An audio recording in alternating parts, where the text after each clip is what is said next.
In 2012, most video game news seems to revolve around America. Well, to that. We stand for Queen, Country, and video games. BRB UK. Worse teeth, Better accents.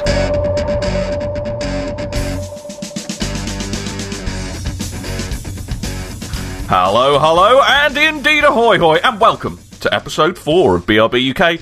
I am Dan, one of your hosts, who's going to be with you for the next 50 minutes on a show that will doubtless be exceedingly average, you lucky things. But it's not just me, I do have the internet's favourite digital canine, it's Mighty Mutt. I didn't think... Oh, no! Didn't think I was.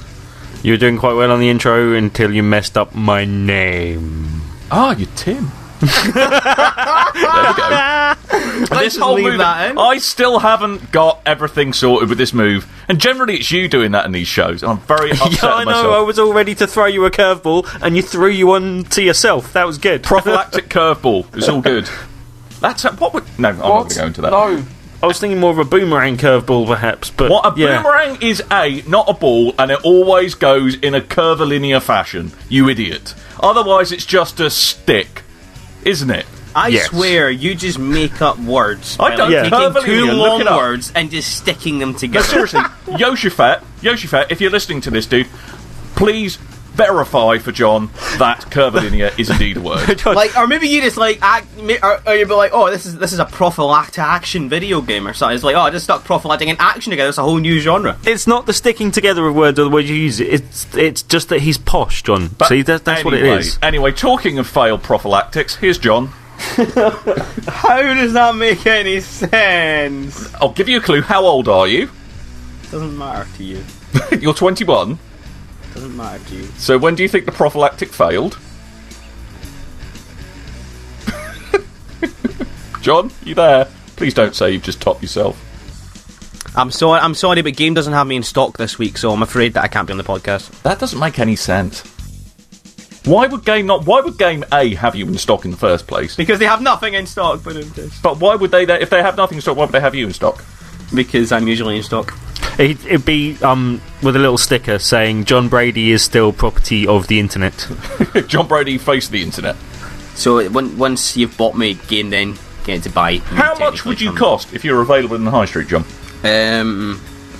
Over £9,000. Whoa! That's actually no one's going to very bribe much. John Brady for that much. Yeah. That's I'm from the internet, so It's at least 3 figures too much. this is a really terrible skill. It's at least £8,990.99p too much, mate. Let's move on. Yeah, and let's talk move about on. things that are actually interesting and/or entertaining. John, Scotland. Yes. Doesn't want to be part of the UK anymore, does it? Depending on who you are, and the majority of us are actually alright here, but you know, there's a couple of people that are like nah. But Yeah. So basically, it's all about, you're fed up of essentially being a glorified colony, or some bits of Scotland are fed up of being a glorified colony and letting us. I see what you're doing here. Yeah, It's see a what I'm really, doing there. really, really terrible connection you're making. Yeah, exactly. Yeah. But something else that hates British people is Assassin's Creed 3. It really, really, really hates us. We've just all watched a trailer. I counted at least 10 British people getting a tomahawk in the face. In the red coats, yeah? Well, let's step back a second here, Right. right? Assassin's Creed 1. Mm-hmm. Was that the English?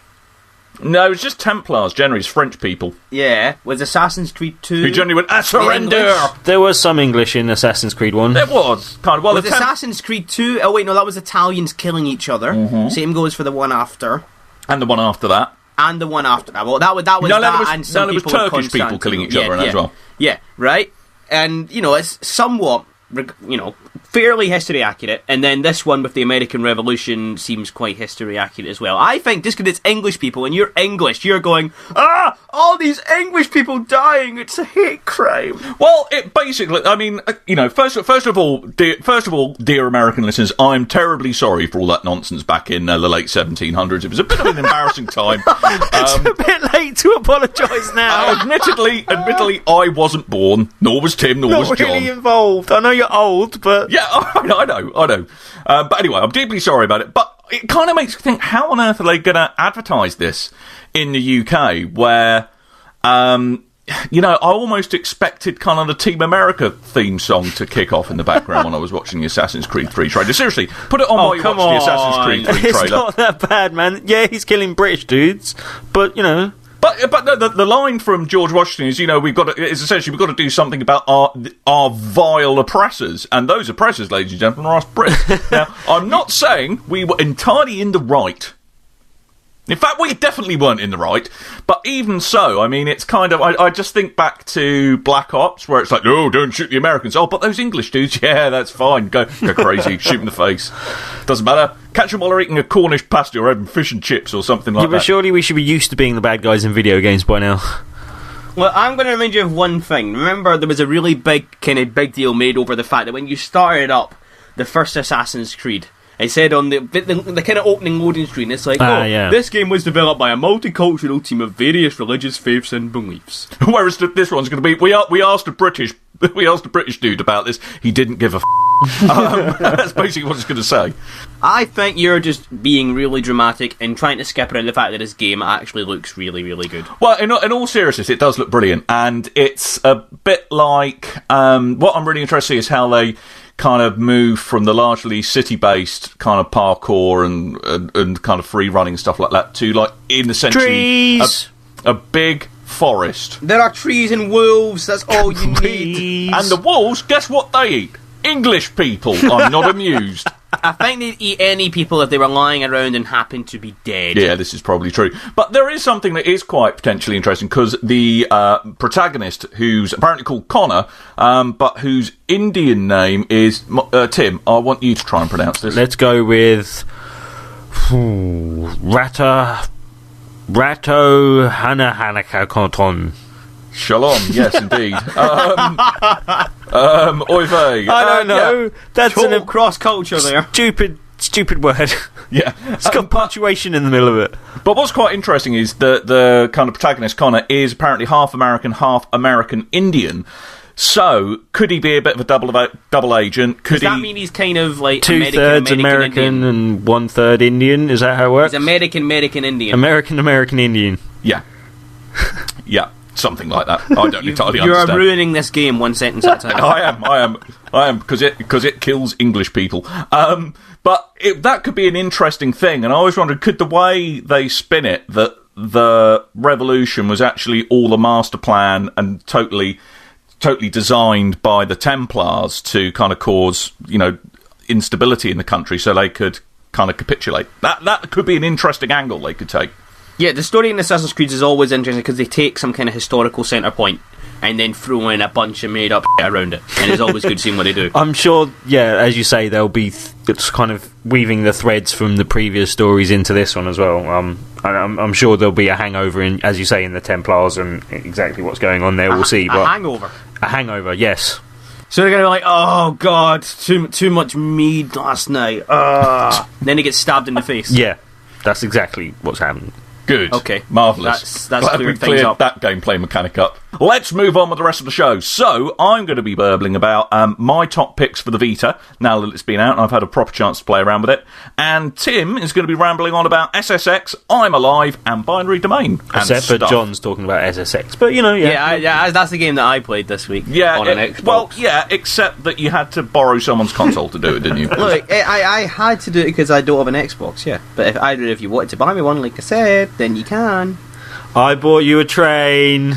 Yeah, you bought me a wooden train and a Prince of Persia movie storybook instead of an Xbox. PlayStation Vita has been around for a couple of weeks now, and the sales have totaled up to what? Is it something 1.2, 1.6 million, something like that? Or some. It's some units. And with some units have come some games. And Dan's been playing some of them this week, and he's going to tell us all about them. In some detail. Yes, yeah, exactly.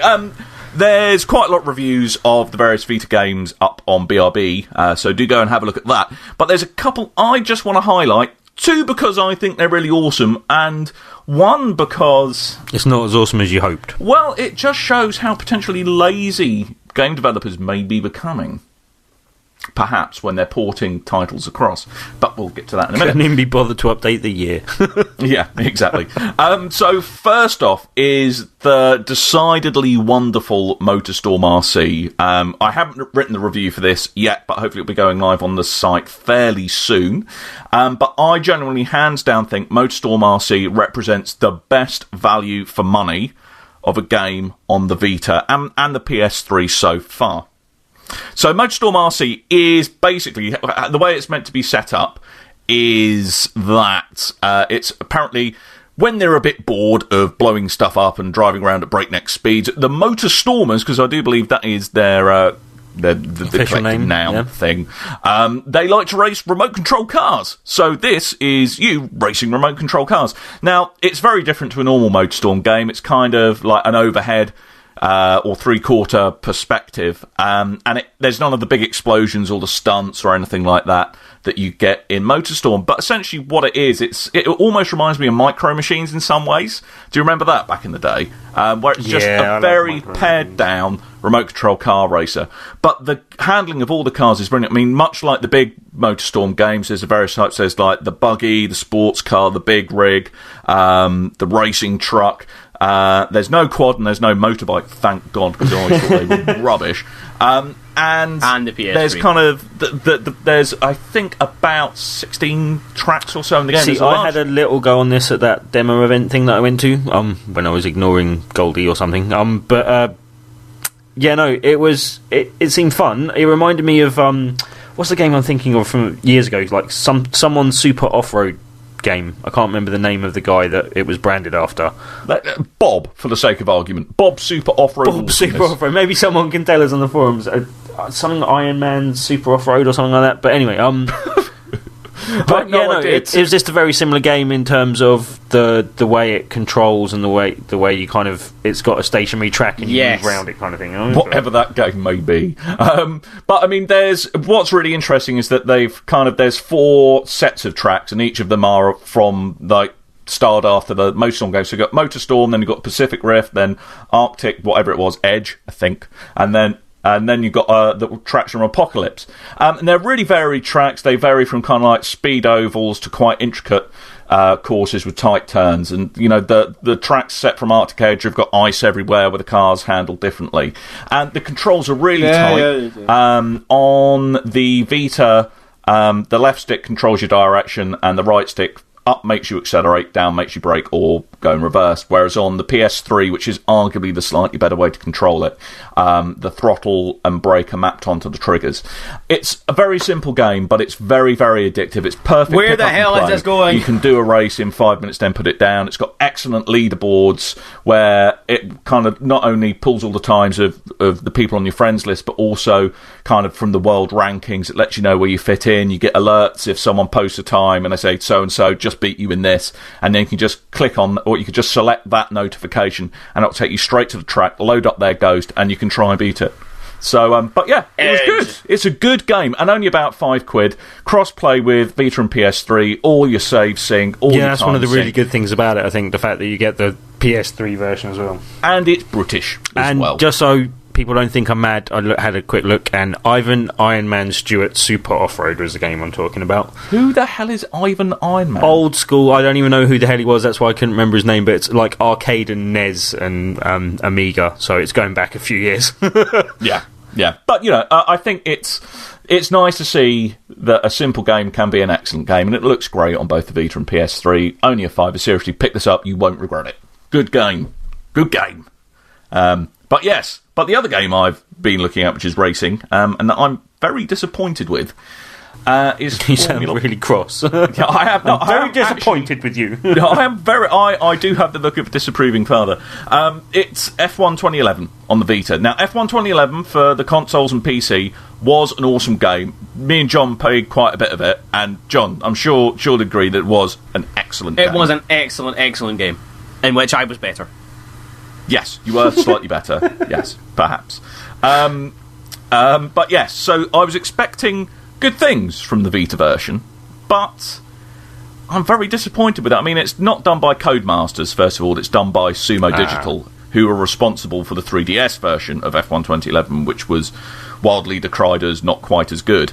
And the Vita version is the 3DS version. Right. So all they've done, as far as I can work out, is done some resizing of the screen to make it fit the Vita's screen, and imported all the assets, so all the texture maps, which are low quality, all the models, which are low polygons, chucked in, to their credit, 1 or 2 additional lighting effects to make it look a bit more like you're viewing through a tub of Vaseline to make all the edges a bit smoother. Does it use any like touch controls or any of the unique like Vita features at all? No, surprisingly. Even a keyboard for input you have to do using the D-pad and the buttons. Mm-hmm. That's terrible.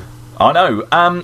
But, I mean, the one saving grace is that one of the things, obviously, they presumably got from the console versions was the AI and the tire mechanics and how the cars handle. Well, the AI, to a lesser extent, I think, but how the cars handle. So, actually, once you look past kind of all the foibles that it has, there is a good, solid racing game there. See, John, he just used the word foibles. He's so posh. Foibles is another word. I can't even say that word. I'm not posh enough. All right, okay. Problems, then. There we go. Problems. Idiosyncrasies on that. Foibles. He said that's not posh enough. Hang on, idiosyncrasies. Thank you.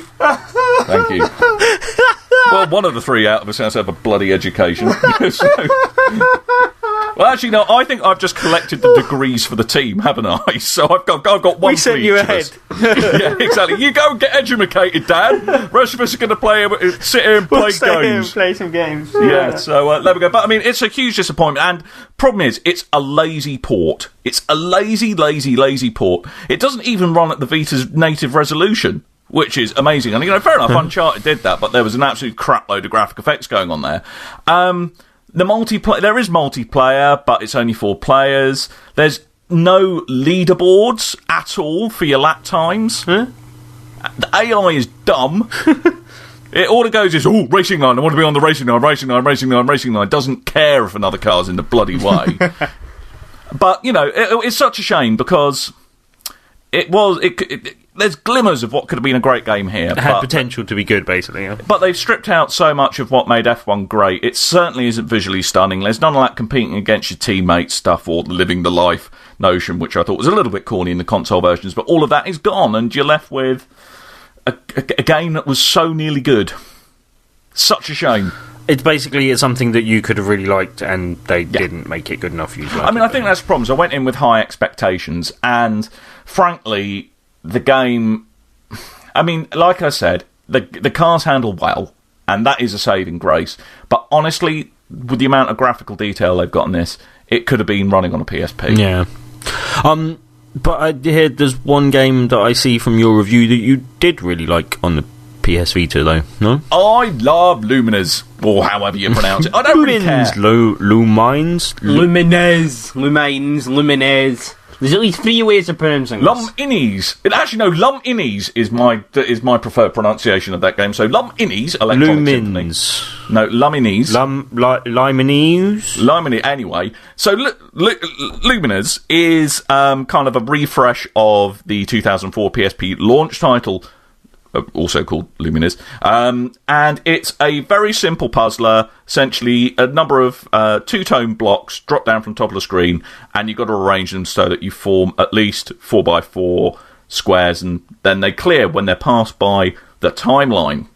Now, a big part of Lumines is the background music, and yet again, they've got a stunning set of audio tracks. There's 34 of them and all, I think. And you've got, Mark Ronson, the Chemical Brothers, saw that it was a Pet Shop Boys in there, and there's not a bad track there. And what's really good is that it's not just like with Tetris, where as you go through the levels, it gets harder and harder and harder and quicker and quicker and quicker. There's kind of peaks and troughs in how quickly the timeline moves. Because the kind of 4x4 blocks you make don't clear until they're passed by the timeline.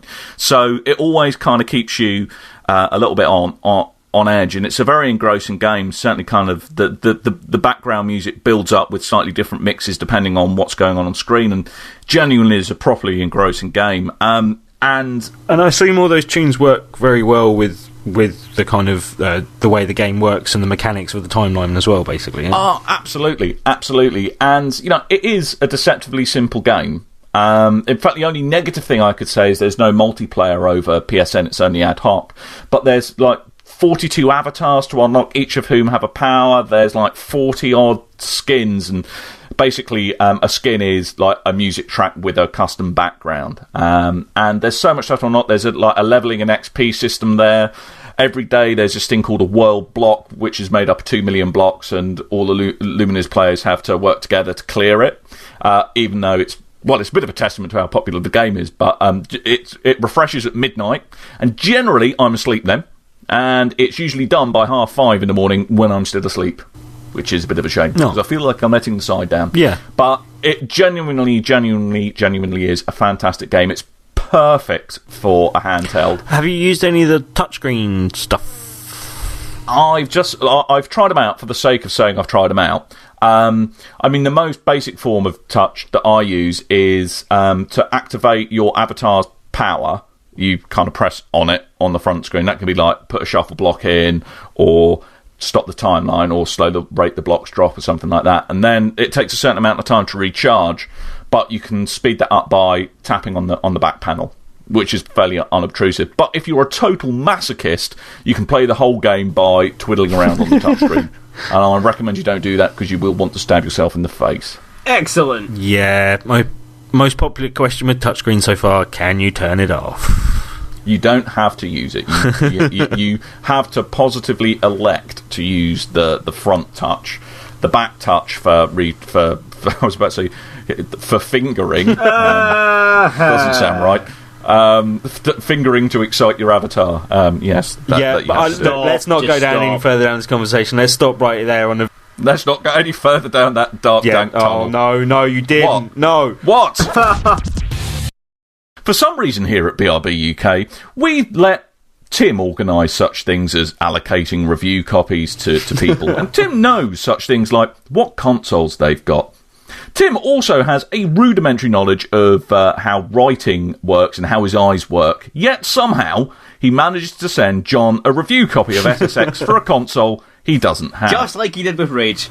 Yeah, well, you should have an Xbox by now. Well, I don't.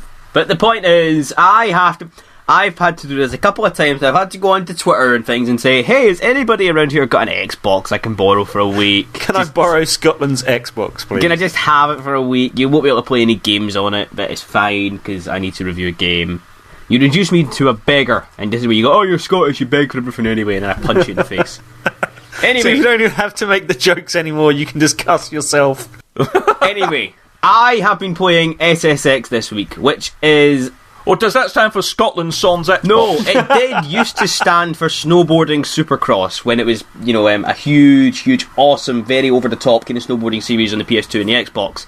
And these days it stands for something much more monumentally stupid, which I can't even bother remembering, because they have taken this game and they have given it a whole new lick of paint, which has ruined it. So does it take itself a bit more seriously then than the old SSX? Do you remember last year when they announced it, or was it in 2010, they brought out that trailer and it was really kind of dark and green and grimy, and it was like, oh, deadly descents, and you have to descend in a deadly fashion, and they were just like, crap.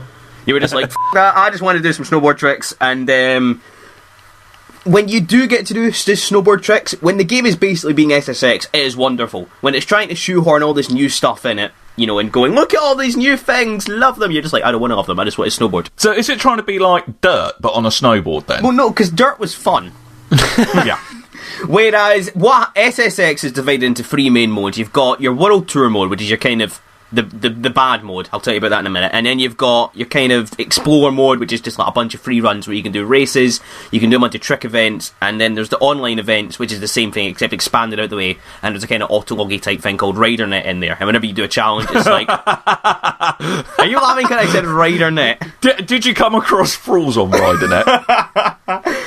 Or does he not qualify because he was using one-handed equipment? They've also they've mixed the tricks, the controls up a bit. You can play it classic SSX style, where you use the shoulder button to do tricks and you tweak them and stuff. Or the new controls use the kind of the analog stick skate style, or you can use the buttons to do grabs and things like that. Yeah, I tried to use the analog stick in the demo and when I played it before, but it's awful. God. Yeah, just use the face buttons, use your X, A, B, Y, or use your triangle, circle, etc. on the PlayStation. You see, I would have played the demo, but I was just too middle class. It wouldn't let me in. Simple as that. No. I thought winter sports were the domain of the rich anyway, so No, that's because you were wearing skis, Captain. You know what I mean? Like, Jesus. Anyway, The whole point is that the actual tricks and things like that are great fun, but the World Tour mode is just when it ruins it by giving you a whole bunch of gimmicks. It goes, you kind of go through it with each of the 9 or 10 characters around the game going, this is this person. They have an oxygen mask ability for some reason, and you're going to have to go and snowboard in a place where there is no oxygen, so enjoy your oxygen mask. The moon? Why would you be snowboarding on the f***ing moon? I'm exaggerating, but you know what I mean. So, and then there's like, and here's this guy. And he has a wingsuit, so there will be bits that you have to someone with glide. a squirrel suit thing, eh? Yeah, and then there's like, and here's this guy, and they have a torch, which means they'll be going through dark places, which means you can't see anything. That'd be so awesome if it was Alan Wake on a snowboard. It would be. That'd be amazing. But the point is, some of them are fine. Some of them, like the wingsuit and that, is just extra parts in the run. But things like the oxygen mask are very gimmicky, and that it's every 20 seconds the screen starts to go dark, and you just hit the right stick, and you're breathing again. But surely that's not so much he needs an oxygen mask, it's just him forgetting to breathe. That makes him a dimwit. So breathe! The actual game, the actual tricking and stuff like that, the stuff that made SSX good, back in the day when it was like a huge series before they kind of killed it for a while, is great because that is SSX. But all the new stuff is just like, why have you bothered tacking this on? And you don't even use it again. There's a couple of events where it is like, in the Exploring on the global events, it's like, you need your oxygen mask for this one. And it's like, why? Why? Just why bother? Because you're going to the moon to snowboard, that's why. But I will say, the game is fun, and the global events, the online bit, is the best part, because it's just, there is so much money involved in each one. It's like, you can pay 10,000 credits to enter this, and then if you get a bronze medal, you get 800,000 back, or something stupid like that. And like with the multiplayer, is it like racing people down a course, or is it? It is. There's no like real-time multiplayer. There is no like getting your mates in the lobby and then just snowboarding down the mountain. Instead, it's not just like your friends and that are on raids, and anybody that is actually doing that run at the same time as you in real time. Like if you're sitting and doing one run and somebody in like America is doing the same run and exactly the same, you'll see each other on the course. Oh, that's quite cool. And it can support this for up to 100,000 people at once on the servers. That is quite awesome. So as you're going through the run, you will see other people like doing this in real time, and you'll see your friends' runs kind of riding alongside you as ghosts as well. So the whole point is that you feel like you're at a ski lodge and you're going down like slopes and that, and you see other people around you, which is great. And can you bump into people and stuff? Or? Not in the global events. In the Explore ones, where it's just AI opponents, and in the World Tour, you can bump into people and knock them off the boards and stuff. But outside of that, no, there's no bumping into people. It's all. I just wonder if people go around trolling you up a mountain or something. I wonder if some bright spark had that idea. It'd be really great if everyone could interact with each other on the slopes. So I'm going, no, they'll just grief each other. It'll be terrible. Have you seen the internet? You know what will happen? That will. It won't be good. But anyway, so would you say it's rent, a buy, or a buy ignore? It, but just avoid the world, avoid everything new, and just. Yeah, I was going to say it sounded like you said quite a few bad things, but didn't your review give it 4 out of 5? My review, I basically spent half of the review telling you how terrible the new stuff is, and then saying you knew the good stuff was good already. It's quite simple to understand why, so that's why I only need a paragraph or two to go buy it. So you're being a miserable curmudgeon, basically. I am criticising fairly and calling the bits that are shit. It's just the problem that there's loads of really shit bits, but they're all on the one thing, so it's fine. Okay, all right, fair enough. So yeah, okay. Well, I might pick it up at some point. I do want to look, and there's not much choice on snowboarding games at the moment. They've been a bit thin on the ground, so might have to pick it up at some stage. Yeah. But I understand you've been playing stuff as well, Tim. And I understand you are alive. I am alive. And so is this game, apparently, which was news to me when I got a review copy of it, to be honest. Did you notice that segue, by the way? Did you get the segue? It was seamless. Brilliant. Good. If you hadn't pointed it out, no one would ever have known. Good. Marvellous. Carry on. I'm alive as well, if anybody's interested. I don't care. I don't care. I just thought I'd ruin it a bit for you. Okay. Good. Right. Fine. Anyway, Tim. For those that don't know, though, this game has been in a kind of troubled development, basically, and I don't know if some of my thoughts on this game are perhaps tempered with that knowledge, basically, So what's the premise of I'm Alive? I'm Alive. Basically, you are returning to your hometown post some sort of apocalyptic disaster type thing where there's kind of dust everywhere still, and it's not settled on the ground, and it's kind of making the whole environment quite hospitable outside and stuff like that. You mean and, inhospitable? Inhospitable. Sorry, inhospitable. Hospitable would be, spiffing weather, chaps. Let's go and have a beer on the veranda. It's really great outside today. Not much weather is hospitable. But anyway, right. You're returning to your hometown to search for your wife and daughter, basically. You got separated from them on the other side of the country, and by the time you recovered and walked across the country, it's some months later, I think about 10 months later or something, and I'd imagine it'd be a bloody long time, longer than that. Yeah, well, you're searching for your wife and daughter, basically. And what kind of game is it? Is it like a kind of action game? Or is the way I describe it is a survival horror game without any of the horror. So it's a survival So game. if you can imagine zombie apocalypse game, take out all the zombies. So it's just a survival game, is what you're saying? Yeah. Are we talking like Metal Gear Solid 3 style eating food? You do have to basically keep up your stamina, and that is drained in two ways. If you're down amongst the dust, like outside in the environment with the dust, and you do get some stuff that helps you cope with this a bit better, but at least at the start of the game, if you're outside in the dust, your stamina will get drained quite a lot, and if you're climbing something, then your stamina gets drained. So is your character paranoid about getting emphysema from all the dust? Stop using big words. So that's a bigger word than we wanted. But no, it's basically, it's got some really nice, quite good mechanics based on that kind of premise, on the survival stuff and on the fact that you've got limited stamina. And there's very limited resources and very limited bullets. So at one point in the game, I was literally walking around going, yeah, whoo, I've got 3 bullets, come on. I'm a little at odds at exactly what you do in this game, because from what you said so far, it just sounds like you're wandering around a dusty place trying to find people. Yeah, there is a lot of environmental exploration, and some of it is just based on that. But then there is some sort of combat as well, but the combat's more about you are outnumbered and overpowered, and it's about getting past the people that are there, and to do that you often have to threaten people with a gun without actually shooting them.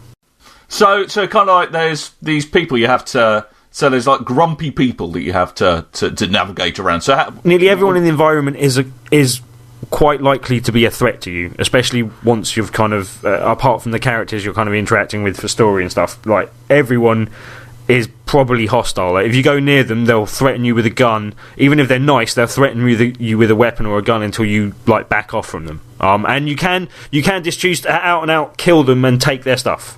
So basically, it's a dusty Luton is what you're wandering around. Yeah, but see, this is a weird one, because as I said, it was in a bit of a development hell, and at one stage, like, no one really knew whether this was going to be a full retail release, and it's a downloadable game. And I'm still not sure at this stage. I have to check on this before I write my review, exactly what price it will be, because that will probably make a difference to it. Because as a downloadable game, it's actually quite impressive in some ways. You know what I mean? Like, it does a lot of things that you would expect from a retail game, but then it does a lot of things not quite as well as you'd expect. Some of the controls are a bit twitchy, some of the things are a bit annoying. It's also got some very harsh mechanics with the retries.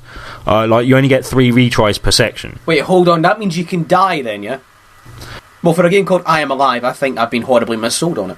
No.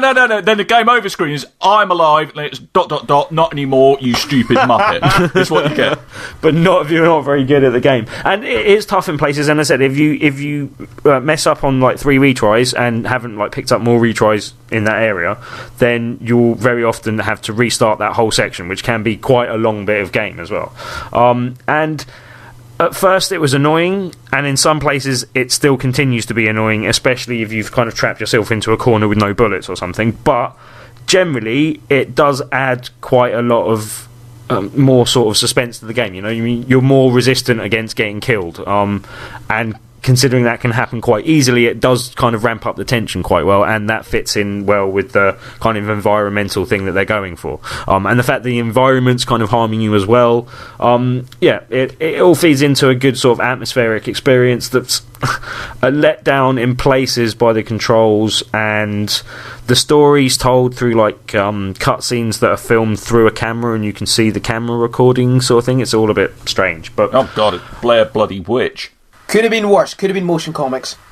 Yeah. Good point. It's interesting. Made. It's definitely deliberately done a few things differently, and hasn't always been successful in the execution of them. But it's interesting, and for the right price, execution. I'm alive. Oh, jeez. For the right price, I'd have a look at it and see what you think. But there are definite points of frustration in the game, whether that's a good thing or a bad thing, maybe up to how you like your gameplays. So if you want to wander around on Apocalypse and put yourself at virtual risk of debilitating chronic lung diseases, this is the game for you. Basically.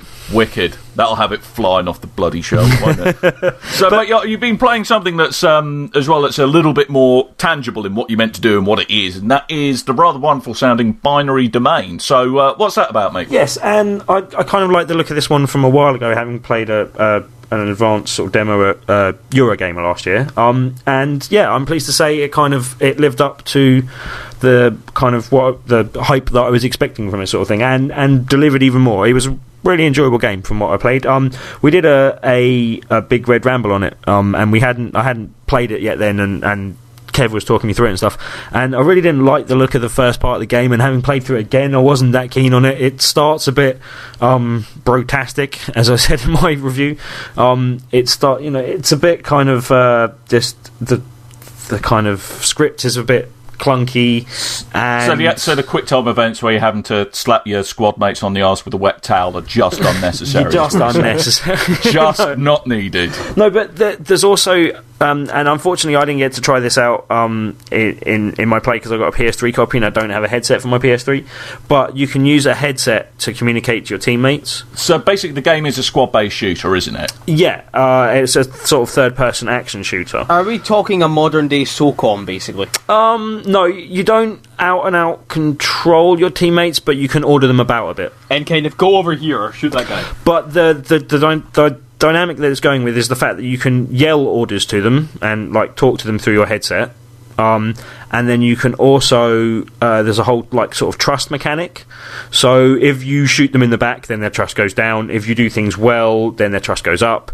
I tell you what, if you shot me in the back, more than my bloody trust would be put off kilter, mate. I'd be bloody mad at you. But then there's also conversational pieces where, and it's quite easy to work out which one's which generally, but there's conversational pieces where you will talk to them, and depending on your answers, their trust will go up and down as well, basically. But their trust feeds into how well they will fight you and how well they will respond to the orders you give them. Okay, well that's quite an interesting mechanic. I mean, I suppose it's a bit like we've seen in a lot of action RPGs, haven't we? Like the decisions you make in conversation trees have a difference, but this is quite interesting that the way you play the game and interact with your teammates makes a difference. That's quite cool, I think. Yeah, it's quite cool, and it feeds into the story of the game as well, which is a really involved story and really quite good. I compared it in my review. It's got some sort of influences from, say, iRobot and Terminator even, in the way the kind of enemies crawl at you and stuff like that. And are presumably robots by the sound of it. And also, also one of the main themes is robots skinned in human skin, so they look like humans and don't know that they're robots. And they're called Hollow Children. And yeah, there's a whole story revolving around that, and I don't want to give away any of the plot points of the story, but it really ramps up really well in the end thing. Really kind of does a really good job of a team that you've kind of grown accustomed to, and it plays on like you kind of know that someone in your team is going to be a hollow child, probably, kind of thing. And it plays on that throughout the whole game. And it plays on... Does it go a bit Blade Runner? Yeah, and it plays on the fact that, anyone could be one of these hollow children and stuff. And so it kind of takes a nod from kind of the modern series of Battlestar Galactica as well. That's kind of got that whole there's definitely some elements of that in it as well, in terms of knowing one of the five and all that kind of thing. It may sound a bit generic in description because we're linking it to so many other things, but it is really expertly sort of crafted and well told, and that doesn't come across from the first portion of the game. And is there multiplayer as well? Because the squad-based thing, you'd think... Yeah, there's also a versus multiplayer and a co-op sort of horde mode as well, basically. Okay, and does it descend into trying to be a bit too much like Gears of War at any point? It is a bit Gears of Warsy, but only in terms Gears of Warsy. Gears of Warsy, but only in terms of the fact that it sort of has a pop and stop type mechanic. But that just makes for quite an enjoyable shooter. And instead of kind of ripping into flesh, it's almost like you've got metallic gore type stuff. It's kind of ripping away at robots, and they're exploding in kind of satisfactory sparks and stuff. And yeah, it all feels very good. The basic gameplay is good. There's a few elements of because it branches out into a few other things and does a few like variety of gameplay stuff just while you're like sliding down something or to escape something or fixing on a gun emplacement or something. Like something to fix it up, but it does it really quite well. And is well paced throughout and stuff. The only thing I didn't like was the QuickTime event things that it did put in were a bit too strict on like how difficult they were. That's the only thing I had a little bit of problem with. Other than that, very enjoyable game. I advise picking it up. You see, you're much more tolerant of QuickTime events than I am, because I hate QuickTime events, and I think they are a scourge on modern gameplay. But generally, they were quite good and well spaced enough out there. They weren't annoying, apart from the one thing that was like a little like golf bar type thing where you had to get it precisely in the middle, right? And that was just a bit too fiddly annoying for my liking, or maybe my oldness. I don't know. But it does sound a pretty kick-ass game, I have to say. And yeah, I really enjoyed it. It was really good. And also, story-wise, it reminded me a lot of Ghost in the Shell, by the way. Which is wicked. Good. So it is just sci-fi, the game. In a very good way, though. And as I said, fans of any of that sort of stuff should definitely have a look at looking up.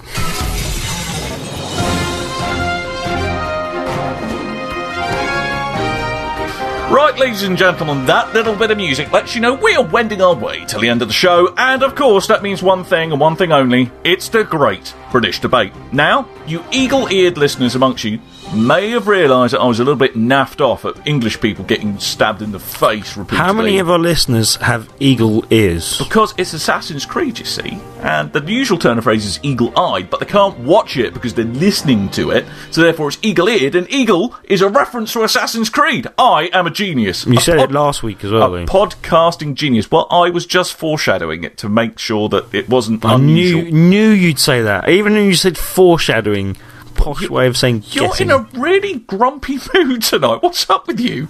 Have you got a copy of Mass Effect 3 you want to start playing? I have a copy of Mass Effect 3 I want to play. There we go.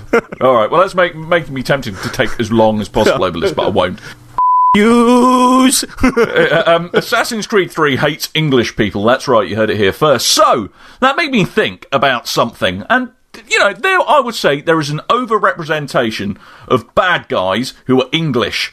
And this seems to be not only in video games, but kind of movies and books and everything as well. But anyway, we're just going to concentrate on video games. And, chaps, the argument that I want you to argue about is, should English people always be the bad guys in video games? John? Yes. You're Scottish, yes? Of course. So you think, presumably, we should be. Of course. And Tim, you just like saying no about things, so you would argue no. There we go, good. So, Jonathan Brady, face of the internet, general ne'er-do-weller and Scottish person. Yes. You will have 30 seconds to argue why English people should always be the bad guys in video games when I say Devo Max. Devo Max! I don't even know what that means. Anyway, English people are bad guys in video games and movies and TV shows and all sort of things for one simple reason. They're always very smart. English people are very intelligent. People in Uncharted, the Helgen guys are like masters of military command. No wonder they're the bad guys. Anybody that's really intelligent becomes too cold and calculating, and that gets the better of them. And it just so happens that the English people are so smart that they just end up being the bad guys because that intelligence kind of, eclipses them and it bests them, and that's why they're always the bad guys. And that should... Do you know what I dislike and sickens me most about that argument? It's how you're trying to give us a compliment at the same time. That's the worst bit. And that made me feel physically sick, you brown-nosing git. So, anyway, but Tim... think about it. Like, 006 and GoldenEye. Really, really smart.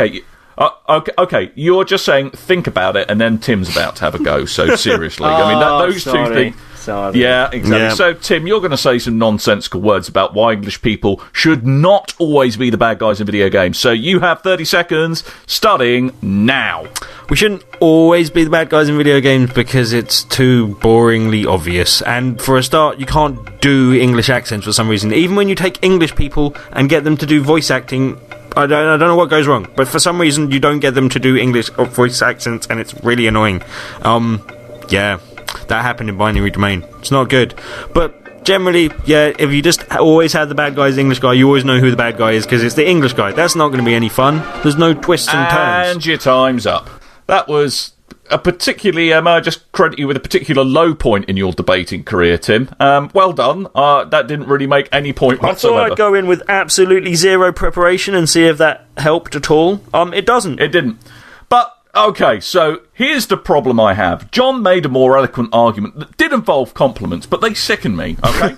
So John made a more coherent argument, but on the other hand, I'm English. So Tim... You win. Oh, come Yay. on. You know, everybody that's listening to this is at exactly the same time. As soon as they heard that, they all just went, he still won anyway. No. That was a racial victory. I will take that. Thank you very much. So wait, it was a racial victory about English bad guys set up by English people, generally. Yes, basically. So I won, in other words. No, you lost. You won in so much as you didn't, okay? No winning. The only way the word won would come into that, John, would be preceded by the words you didn't. You didn't win. You didn't win. No winning for Scottish people today. No, none. Nothing. I won, really. It's fine. It's fine. I won, really. It's Right, okay. so anyway, we really ought to wrap this show up, and that brings us on to our weekly competition announcement. But our announcement about the competitions this week is that we don't have any. But there is a very good reason for this. Yes, there is a very good reason for this. We asked you last week if you listen to the podcast and if you use iTunes to get said podcast, if you could leave us a review. And guess how many, guys? How many people do you think left us a review? Approximately none? None. I think if it could have been negative, it would have been. Right, okay, good. So people are actually going back in time and deleting their reviews. Good. Well, anyway, ladies and gentlemen, this is why you can't have nice things. Until we get an iTunes review, no more competitions. Now go to your room and think about what you've done, okay? And you want to, because I've got some awesome prizes coming up in the next couple of weeks. Oh, and yeah, I do believe one of them is involves the word Normandy and model of. Yes, and they are currently on the site, so you can go to the site, which is big and red and barrely. Or BigRedBarel.com if you actually That want would to be the find one. it on the internet. Oh, that's the one. Yeah, that one. And then you can possibly win a prize. But you want to do that quickly because it's been on the front page for a couple of days by now. And if you missed it, you've been missing it. So get on there now. Exactly. Just to make that clear, we are doing a Normandy competition, but I wanted to give you an idea of the awesome things you could get if you leave us iTunes reviews, which you haven't. So go and leave some. Otherwise, no nice things for you ever again. No. I'm still grumpy about the whole Assassin's Creed 3 English thing, aren't I? Yeah. Possibly. Yeah. Anyway, so I suppose to cheer myself up, I ought to just give a couple of people some shout-outs. So, from the Twitters, I would like to say hello to Turfnerud. Or that is his Twitter name. I've got no idea how you pronounce that. But he said That was pretty good. Yeah, if he promised me that if I didn't give him a shout-out, he would hunt me down. That's a good motivation for a shout-out, isn't it, really? That's what we want from our people asking for shout-outs. Absolutely. And I'd also like to say ahoy hoy to Mart Corn from the forums. Do these people threaten us, or can I just say hello to them nicely? No, they're all lovely people. They're all those lovely people. Yeah. They didn't threaten us in any way, no? No. Right. Okay. M. Taylor 050. Hello. And 60. Thank you. And hello. And from the forum, because I'm a normal person, I'll just go through the list. I want to say thank you to Juggleboy360, Tardy Moments, and Spiky Chris from the forums. You claiming you're a normal person. Yeah, right. Pot, kettle, black. That's all. Tim, seriously, pot, kettle, black. Okay? Well, I'm normal, and you are not a smelly dog. Wait, Nope. hold on. Hang on.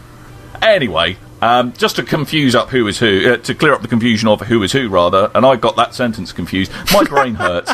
Let's end the show. I think we just broke Dan, John. Yeah, we're clearly running on empty here, so let's finish the show. You might start using short words. Yeah. Me, Dan, me say bye. Me say bye too. John, Yes? are you going to say goodbye to our listeners? Oh, bye. Oh, good. Well, yes, Jesus. thank you anyway for listening to quite